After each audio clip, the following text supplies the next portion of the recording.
following content may contain visuals that are disturbing, graphic, or sensitive in nature. Viewer discretion is advised. This material is intended for mature audiences and may not be suitable for all viewers. Please exercise caution while watching, and if you find such content distressing, we recommend discontinuing viewing. This disclaimer is provided to ensure awareness and to prioritize viewer well-being. Hello and welcome. You're watching News 9 Live with me, Neha Khanna. Let's get you all the top national and international stories that we're tracking at this hour. Let's begin with the latest on the Israel-Hamas war, which has now entered its 47th day.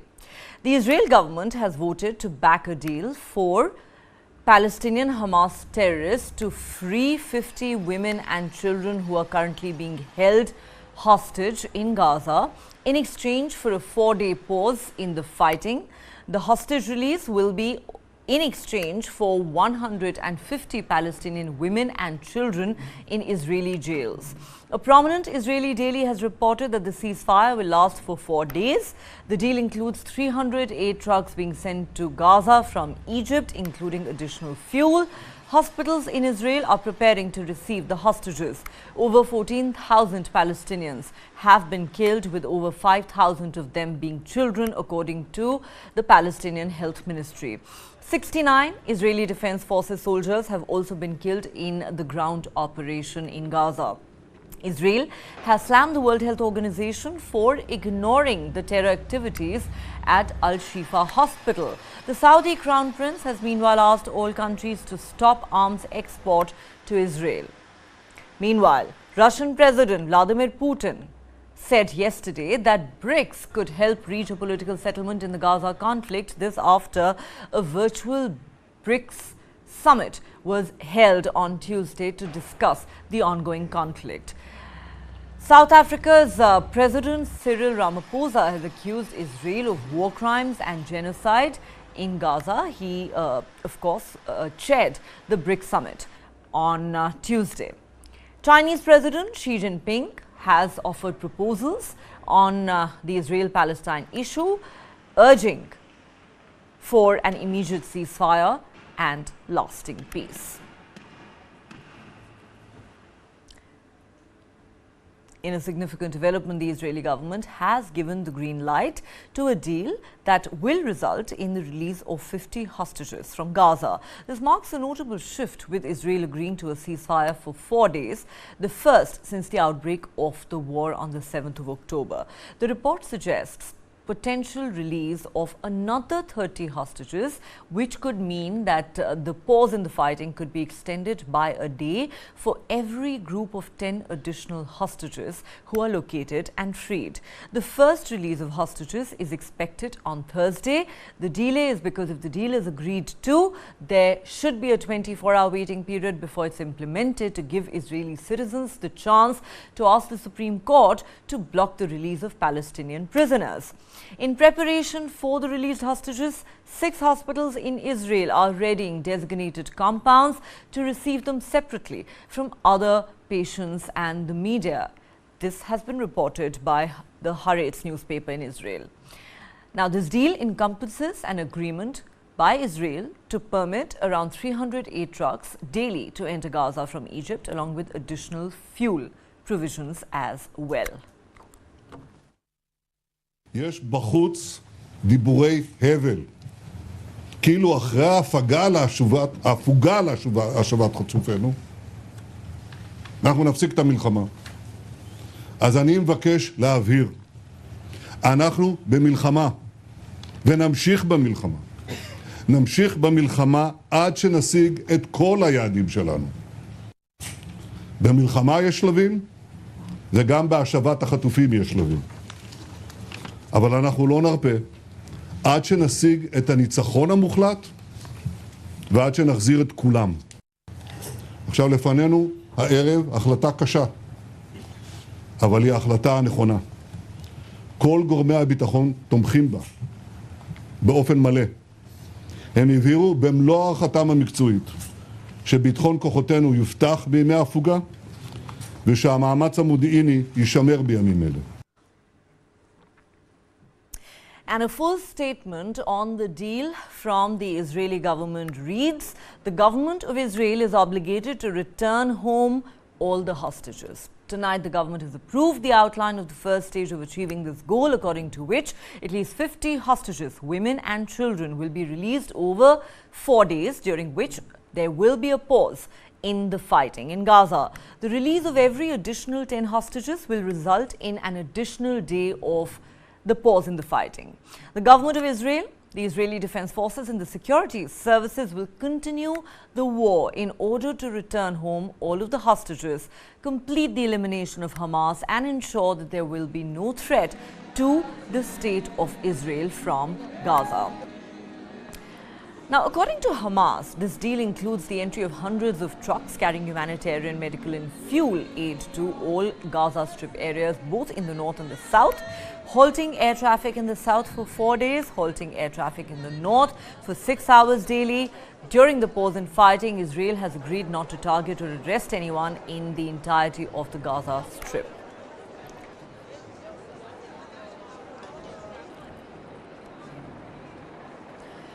Hamas has so far released only 4 captives. This includes US citizens Judith Ronan, 59 years old, and her daughter Natalie Ronan, 17 years old, on the 20th of October, citing humanitarian reasons. Israeli woman Nurit Cooper, 79 years old, and Yochev Lifshitz, 85 years old, were released on the 23rd of October.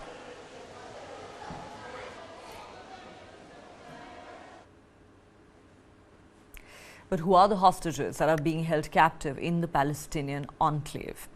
Israel has reported that a total of 138 hostages who hold foreign passports and represent over 40 countries are currently in Hamas captivity. The nationalities include 15 Argentinians, 12 Germans, 12 Americans, 6 French and 6 Russians. Recent estimates put the total captive count at around 240, with approximately 33 children among them. Hamas has, as we said, released only 4 hostages to date, heightening concerns over the safety of the remaining captives. Notably, the Israeli military successfully rescued a soldier who had been taken hostage on the 7th of October, but tragically, the bodies of 2 hostages were recovered on the 16th of November.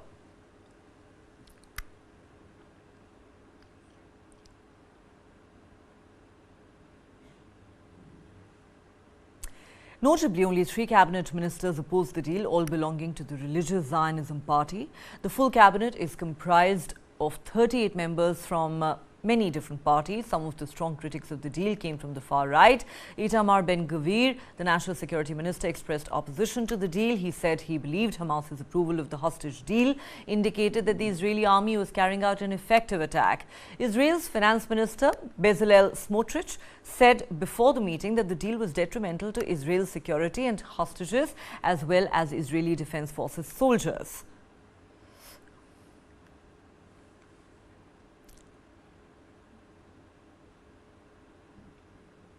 But why is there a 24-hour delay if the deal has been given the green light? Well, reports from Israeli media suggest that if a deal is ratified, the first batch of hostages could be released on Thursday. But the 24-hour waiting period post the deal's approval is to allow Israeli citizens a chance to petition the Supreme Court seeking blocking of the release of Palestinian prisoners.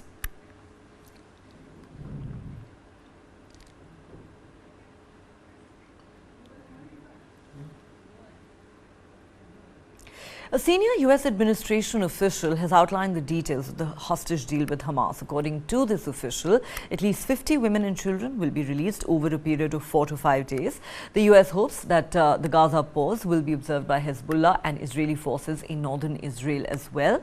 The deal is structured to incentivize hostage release beyond the initial 50. In some cases, Hamas needs to pause to locate the hostages. The initial releases will begin 24 hours after the deal was reached.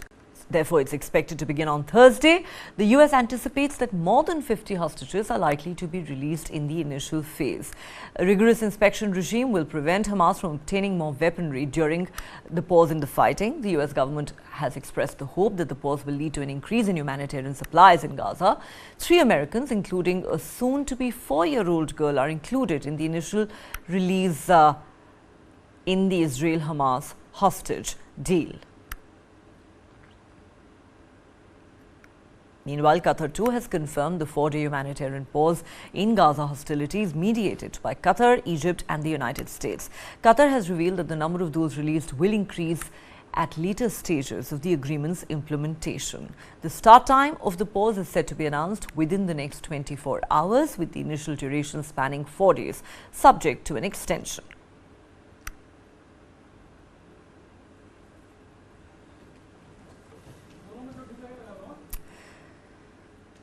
And this is how the hostage release deal was clinched by the United States, Israel, Qatar and Hamas. Qatar contacted the US after hostages were taken on the 7th of October. After Hamas invaded southern Israel, Qatar requested the formation of a small team of advisors to negotiate the release of hostages. The team, called the Cell, began secret negotiations that witnessed personal diplomatic engagements by US President Joe Biden. The US President was constantly in touch with the Emir of Qatar and Israeli Prime Minister Benjamin Netanyahu. As negotiations progressed, Qatar and Israel demanded utmost secrecy. Biden travelled to Tel Aviv on the 18th of October to hold talks with Netanyahu. The release of hostages was the central focus of the discussions. On the 23rd of October, the White House team helped to secure the release of 2 American hostages. The return of the 2 Americans proved it was possible to secure the release of more hostages. An intensified process began to get more hostages out of Hamas's captivity. Biden saw an opportunity to gain the release of a large number of hostages and engaged over the next 3 weeks in detailed talks with all the stakeholders. The demands that were made by Hamas included many things, and they in fact also produced the list of hostages that they had in their custody. Under this agreement, women and children would be the first to be freed, and Palestinian prisoners from Israeli jails would be the first to be released by Israel. That is something that Hamas had insisted on, and Israel said Hamas should ensure that women and children come out in the first phase. Hamas said it could guarantee the return of 50 hostages in the first phase. Biden called the Emir of Qatar and demanded to know the details of the hostages in Hamas's custody. Hamas then produced the details of these 50 hostages who are meant to be released in the first phase. In a 14 November call, Biden urged Netanyahu to take the deal, which Netanyahu then agreed to. Talks stalled as communications went dark in Gaza. Biden called the Emir of Qatar and told him that this was the last chance to broker the deal. Emir pledged to apply pressure to close the deal. The agreement was then structured, and it was decided that women and children would be freed first.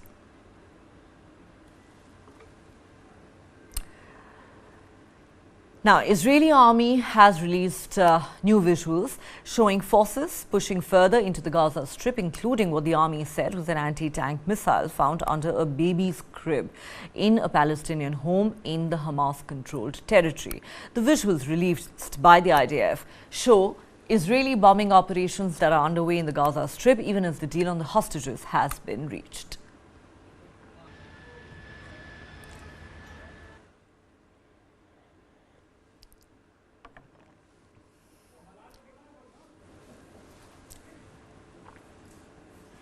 The families of more than 220 captives seized by Hamas have demanded answers from the Israeli government, with many fearing a military onslaught on the Gaza Strip is putting the lives of the hostages at risk.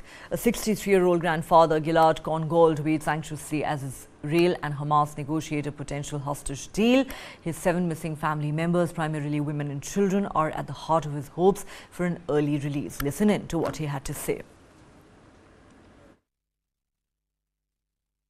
Nobody can imagine how we feel, okay? Imagine that your kid instead sleep in the bed with blanket, and it's underground, deep. It's deep tunnels. 3 years old, my granddaughter, she's loved to jump all the time, trampoline and the couch, and she's very happy. There is a baby, 11 months, that need to start to work. The Abu Maria Palestinian family in the West Bank voiced their joy and optimism as they watched on TV the news that they had been waiting for, a hostage deal between Israel and Hamas. They in fact could see now they could see their teenage son return home. Yusuf and Fida Abu Maria said they were hopeful that their teenage son Ube will soon return home. He was in fact arrested in August and jailed last month. Ube is serving a 6-month sentence in Israel. My feelings are like that of any mother that has a son who is wounded in prison. They are carrying out violence in an extraordinary way. This is the first time they are carrying out such violence in the occupations of prison. Every day we hear a different rumor and a genuine report. We hear from those who go into prison and leave and tell us about it. They tell us things that hurt our hearts. So of course, I am very happy. God willing, this will be concluded well. On Wednesday, an Israeli drone strike in Tolkum camp, occupied West Bank, resulted in the death of 5 Palestinians and injuries to several others, according to the official Palestinian news agency WAFA. The Thabet government's hospital emergency department in Tolkum was also raided by the Israeli military, as has been reported by the news agency. The strike was conducted amid armed clashes between Israeli forces and Palestinians in the city. Israel's commitment to dismantle Hamas remains firm as airstrikes continue in Gaza, with troops encircling Gaza city. Even though Israel and Hamas agree on Qatar-mediated deal for a 4-day truce in Gaza and the release of 50 captives held in the enclave, rising anger in the West Bank and across the Arab world is growing further.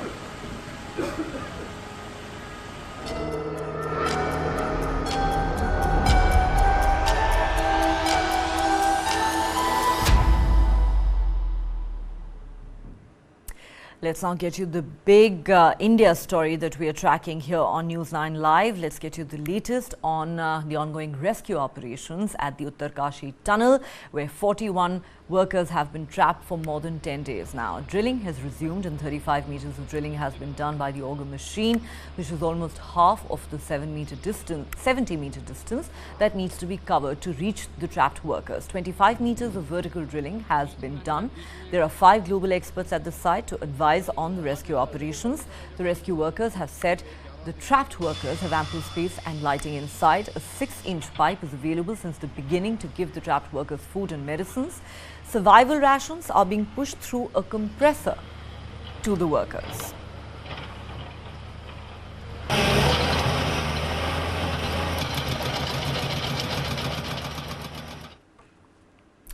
The first visuals of the 41 trapped labourers in an under-construction tunnel in Uttarkashi in Uttarakhand brought relief to everyone when they were released on Tuesday. This was the 10th day of their stranding behind a heap of about 60 meters of rubble. The focus now is on the rescue operations, and horizontal drilling is underway in an effort to rescue the trapped workers from the tunnel. A 6-inch food pipeline laid yesterday at the Silkyara tunnel has become fully functional. About 5 to 10 kilos each of different fruits like apples, oranges, sweet lime and dozens of bananas have been successfully delivered inside.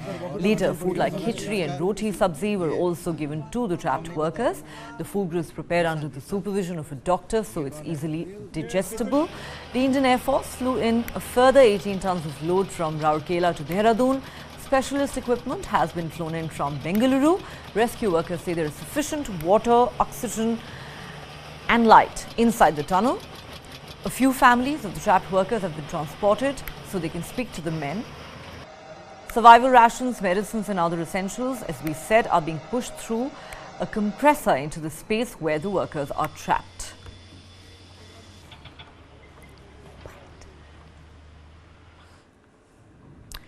The Defence Research and Development Organization has dispatched 2 robots weighing 20 and 50 kilos to help with the rescue efforts. These robots are designed to navigate on the ground, but concerns have been raised due to the loose ground in the area. Additional machinery is expected to arrive in a day or two.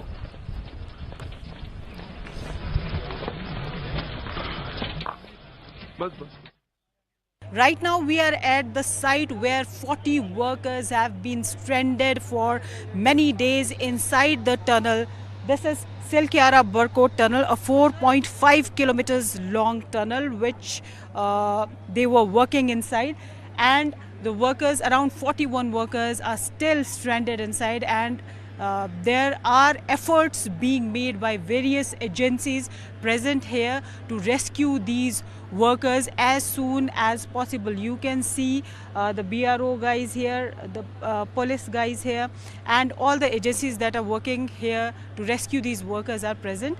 Now, as far as we have spoken to the officials here, we came to know that the agencies and organizations, they are working on 6 plans right now, out of which the most efficient plans looks the front face of the tunnel, in which they are using the auger machines and pipes are being inserted to get the workers out of the tunnel through these pipes, and this plan is being worked from the front side of the tunnel, which you can see on our camera. The other option which is there is the right wall of the tunnel, right side of the tunnel, on which Army and RVNN, the Rail Vikas Nigam, they are working together, and they are planning to drill a hole from the right side of the tunnel, right wall of the tunnel,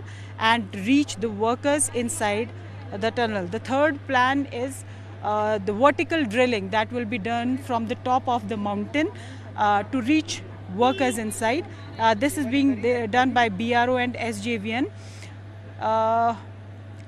For this, 1.2 kilometers long road has been made to reach the spot from where the drilling will be done. This road had been made by BRO and it is complete. Drilling point at minimum overburden, where the minimum overburden is there, drilling point has been selected at that point.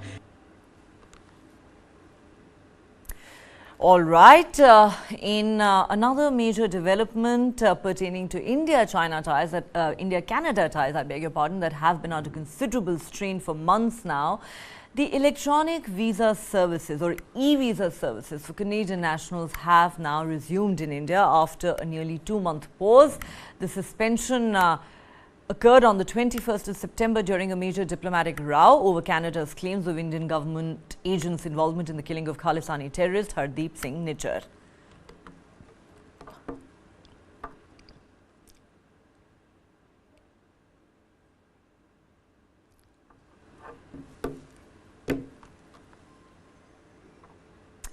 Dutch voters go to polls today to elect a new Prime Minister. 4 major candidates are in the fray to replace outgoing Prime Minister Mark Rutte, who will be leaving his position after 13 years. One of the most popular contestants is Dilan Yeşilgöz, leader of the Conservative VVD party. She is a frontrunner leading all the polls and expected to be elected as the first Prime Minister of the Netherlands.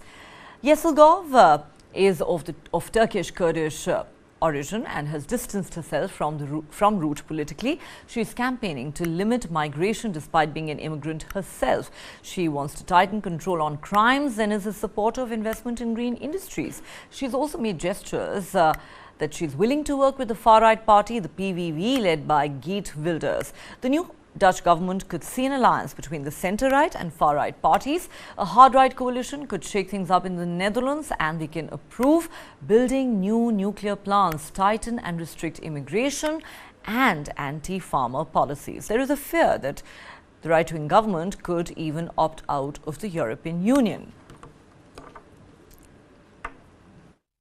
On November 22nd, the Dutch will vote for a new parliament, an election that will give the Netherlands its first new prime minister in over a decade. It will bring an end to Mark Rutte's tenure after his centre-right government collapsed in July over how to reduce the flow of asylum seekers entering the country. And the result will determine just how conservative the country's new cabinet may be. The campaign has focused on immigration, living standards and climate change. With unemployment below 4%, key social issues include a housing shortage, healthcare system failure, and a resentment over a growing gap between rich and poor in the famously egalitarian society. Immigration, an ongoing concern since the early 2000s, remains a key theme, as does voters' calls for urgent action on climate change. Despite a majority of voters supporting right-leaning parties, no single party is projected to secure over 20% of the vote. This leaves the door open for difficult coalition talks and compromises. A hard-right coalition could approve building new nuclear plants and restrict immigration, possibly seeking exemptions from European Union rules to achieve those goals. A more centric coalition will likely continue to focus on renewable energy and an increased social spending, including raising the minimum wage. Virtually all parties say they want to address a housing shortage. 4 candidates are in with a shot. Dilan Yeşilgöz, leader of Rutte's conservative VVD party, aims to become the Netherlands' first woman prime minister. Frans Timmermans, former EU climate chief, leads a combined ticket for the Labour and Green Left parties. Geert Wilders, known for his anti-Islam stance, has positioned his Freedom Party more moderately lately. And Peter Omtzigt, who launched his own new social contract party, is focused on reforming the country's political system. But whatever the outcome of the vote, forming a new government involves complex negotiation and talks that can take months. Rutte and his team will remain in a caretaker role until the new government is installed, likely in early 2024. Well, there is no end to the drama at OpenAI. It has now been announced that Sam Altman, who had been fired by the board as the CEO of OpenAI just a few days ago, is set to return as CEO. He has emphasized the plan to enhance the partnership with Microsoft. Meanwhile, discussions between Altman and OpenAI's board about his potential role as a director on a transitional board are also underway. Here's a report. Some investors in ChatGPT maker OpenAI are looking into whether they can sue the company's board after last week's surprise ouster of CEO Sam Altman. That's according to sources familiar with the matter who told Reuters exclusively that the investors are working with legal advisors to study their options. Altman's abrupt firing by the board of directors has triggered the threat of a mass exodus of OpenAI employees. Investors worry that they could lose hundreds of millions of dollars they invested in OpenAI, with the potential collapse of the hottest startup in the rapidly growing generative artificial intelligence sector. OpenAI did not respond to a request for comment. The board fired Altman on Friday after what an internal memo called a breakdown of communications. By Monday, most of OpenAI's more than 700 employees threatened to resign unless the company replaced the board. Reuters spoke with legal experts who said the structure of OpenAI would make it hard for investors to win a lawsuit against the board. Because OpenAI is controlled by a nonprofit parent company, experts said that gives the board a lot of leeway when it comes to leadership decisions. Also, OpenAI used a limited liability company as its operating arm, which makes it even harder to sue directors, according to one expert. The Chinese Foreign Ministry has said it would be a serious mistake in Argentina's diplomacy if the South American nation were to cut ties with major countries like China or Brazil. China is an important trading partner for Argentina, and its elected government attaches great importance to ties with China. That's what the Chinese Foreign Ministry spokesperson said at a regular news conference.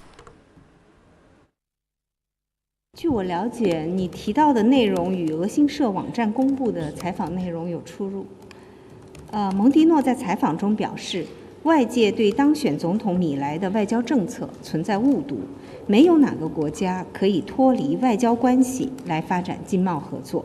如果阿根廷同中国或巴西这样的大国断绝联系，将是阿根廷外交的严重错误。Javier Milei, an Argentine libertarian, secured a big win in the presidential runoff election. He's vowed to usher in a new era for the country. With voters pinning their hopes on this political outsider, the focus lies on addressing the country's challenges that include triple-digit inflation, an impending economic recession and growing poverty, all in need of urgent resolution. Argentina elected the right-wing libertarian Javier Milei as its new president on Sunday. Voters rolled the dice on an outsider with radical views to fix an economy battered by runaway inflation, giving Milei, an economist and former TV pundit, a clear win with 56% of the ballots. He appears to have successfully harnessed a wave of public anger with Argentina's political mainstream. Today brings an end to the impoverishing model of the omnipresent state that only benefits some while the majority of Argentines suffer. Today we retake the path that made this country great. Today we embrace the ideas of libertarianism. Milei's rival, Economy Minister Sergio Massa, conceded before official results were out. In a speech that lightly veiled his centrist concerns over Milei, Massa said Argentina expected the new president to, quote, provide certainty and guarantees to the functioning of political, social and economic systems. Yet it is Milei's promise to shake everything up that seems to have lured these celebrating supporters to his camp. Argentina needed a change, and that's why I bet on this new proposal. I want a change for my country that I deeply love. We've been suffering many years of decadence, and this seemed to me like a good option. No more of the same. Enough already with Peronism. We already know them. The challenges facing Milei are enormous, from the government and central bank's empty coffers to a $44 billion debt program with the International Monetary Fund and inflation nearing 150%. He's pledging economic shock therapy with plans to shut the central bank, ditch the peso for the dollar and slash spending, pushing for minimal state intervention in line with the libertarian ethos. He used to carry around a chainsaw in a symbol of his planned cuts, but shelved it in recent weeks in favor of a more moderate image. The eccentric 53-year-old is also staunchly anti-abortion, backs looser gun laws, and has criticized the progressive Pope Francis. Milei faces a highly fragmented Congress with no single bloc having a majority. This means he will need backing from other factions to push through legislation. After October's first-round vote, Milei struck an uneasy alliance with the country's main conservative bloc. That helped him win middle-ground voters on Sunday, but it could also put the reins on some of his more extreme plans. 3 people were killed and 8 wounded in overnight Russian missile attacks and shelling in Ukraine's eastern Donetsk and Kharkiv regions. Missiles hit a hospital in the Donetsk town of Seledov and a coal mine, according to the Interior Minister, and a message that was put out on the Telegram messaging service.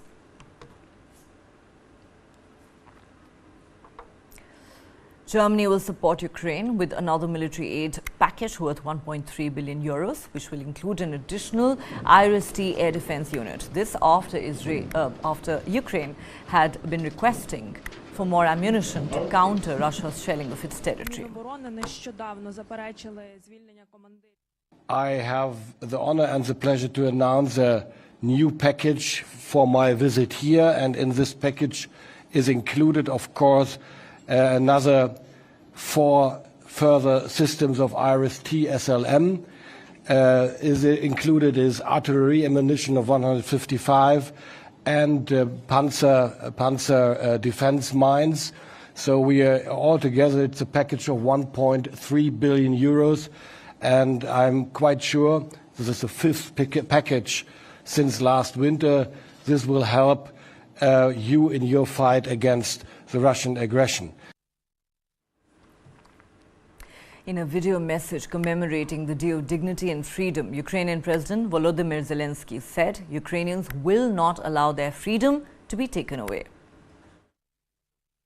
Today we celebrate the Day of Dignity and Freedom. It is a public holiday established to commemorate the beginning of 2 revolutions, the 2004 revolution and the Revolution of Dignity 10 years ago. 10 years ago, we started a new page of struggle. 10 years ago, Ukrainians launched their first counteroffensive against unlawfulness, against attempts to deprive us of our European future, against our subjugation.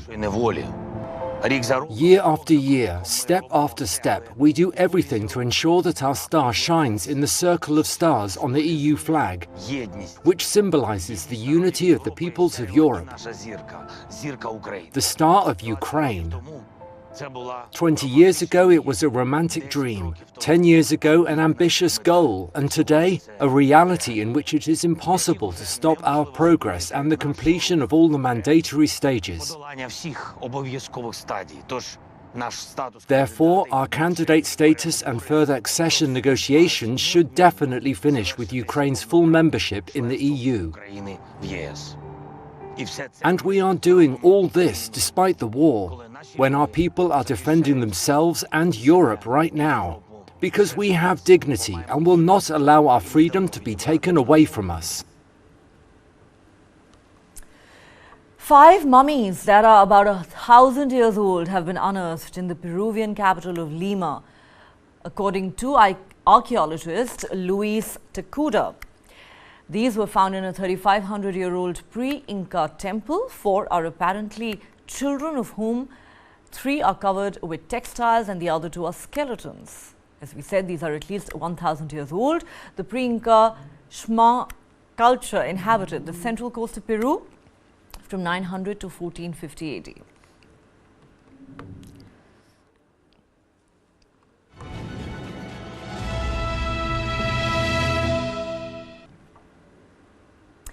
Bolivian firefighters face a mammoth task to control the fires ravaging thousands of hectares in the north of Bolivia.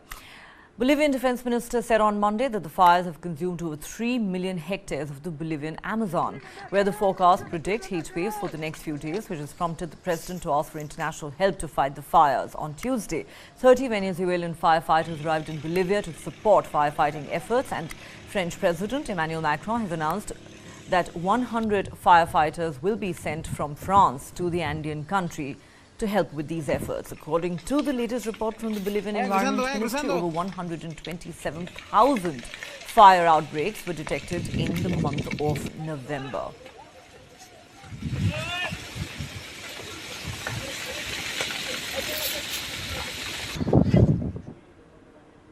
In the small village of Sesklo in central Greece, Vasilis Ziamitas has experienced the extremes of unusual weather this summer, turning Greece into a hotspot for climate change. Here's a report.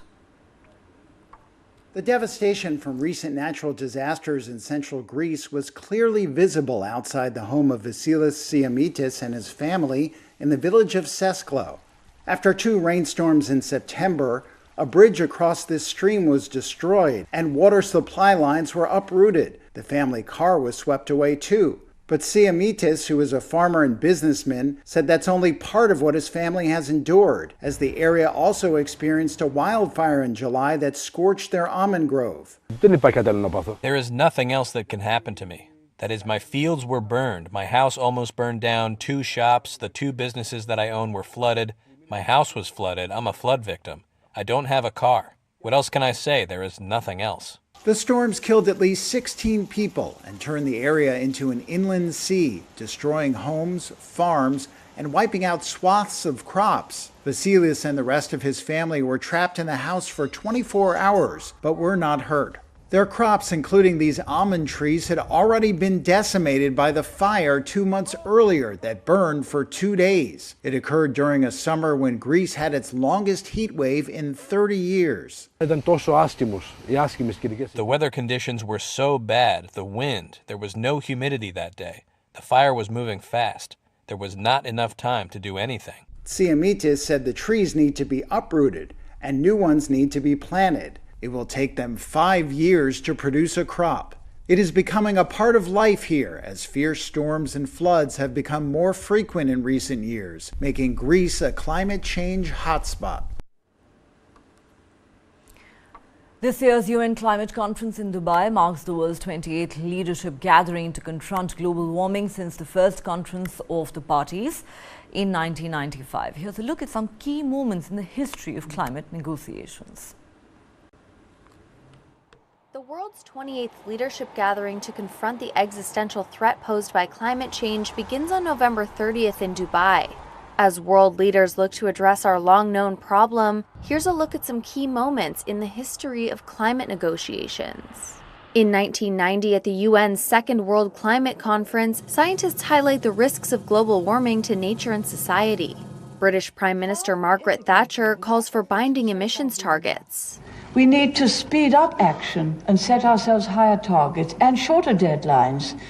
In 1992, countries at the Rio Earth Summit sign on to the UN Framework Convention on Climate Change. It establishes the idea that developed countries must do more to tackle climate warming emissions. In 1995, the first Conference of the Parties, or COP, is held in Berlin. A final document calls for legally binding emissions targets. In 1997, at COP3 in Kyoto, Japan, parties agree to emissions cuts for developed countries. In 2005, the Kyoto Protocol goes into effect. It's a legally binding treaty in which 55 countries agree to reduce greenhouse gas emissions. In 2009, COP15 talks in Copenhagen nearly collapse amid efforts to agree to a binding post-Kyoto framework. Countries instead vote to take note of a non-binding political statement. COP 16, 17, and 18 all failed to set new binding emissions targets. Delegates in Doha at COP 18 instead extended the Kyoto Protocol through 2020. In 2015, COP 21 results in the Paris Agreement. L'accord de Paris pour le climat est accepté. The first global pact to call for increasingly ambitious emissions pledges from both developed and developing countries. Delegates also pledged to try to keep warming to within 1.5 degrees Celsius. In 2017, U.S. President Donald Trump pulls the U.S. out of the Paris Treaty. The United States will withdraw from the Paris Climate Accord. 4 years later, in 2021, newly elected U.S. President Joe Biden rejoins the Paris Agreement. At COP26 later that year, the Glasgow Pact sets a goal of using less coal and resolves rules for trading carbon credits to offset emissions. In 2022, COP27 in Egypt marks a historic deal for a loss and damage fund for costly climate disasters, but does little to address the emissions fueling such disasters. Wish. A heartfelt tribute shines a spotlight on Disney's unparalleled legacy, honoring both its enchanting past and ongoing magic. Take a look at this report. To mark Walt Disney's 100th anniversary, the company is reaching back to its modest beginning to inspire future generations. Once upon a time stood Rosas, the most magical kingdom. New animated musical movie Wish draws from the iconic song When You Wish Upon a Star. The song featured in the 1940 cartoon film Pinocchio about a puppet wishing to become a real boy. Animation Chief Creative Officer Jennifer Lee wrote the new film. And within that, we felt like it embodied not only Walt's journey himself in terms of having a wish and a dream to build such a incredible connection to the world through hope and possibility and magic and storytelling and entertainment, but really through each one of us having that drive in our hearts. So in many ways, it unlocked a complex story from such a simple idea. In Wish, young heroine Asha makes a passionate plea to the stars after she senses a darkness in the kingdom of Rosas. A magical star responds and helps her challenge the powerful sorcerer King Magnifico. You are their handsomest, most beloved king. You're right. I am a handsome king. Actor Chris Pine provides Magnifico's voice. I think it's a really beautiful way and an elegant way of celebrating the 100-year anniversary by making a film that's all about probably the most iconographic part of the Disney brand, which is When You Wish Upon a Star. Whoa! I have a few thousand questions, starting with, how is any of this possible? Ariana DeBose, who lends her voice to Asha, says the role has helped her grow as a vocalist. And I'm a inherently very nervous vocalist, but they still gave me the opportunity, and so it challenged me to be a better singer than I was the day before. And so I just kept trying to show up my best self and meet the challenge, which also is something that is very inherently Asha.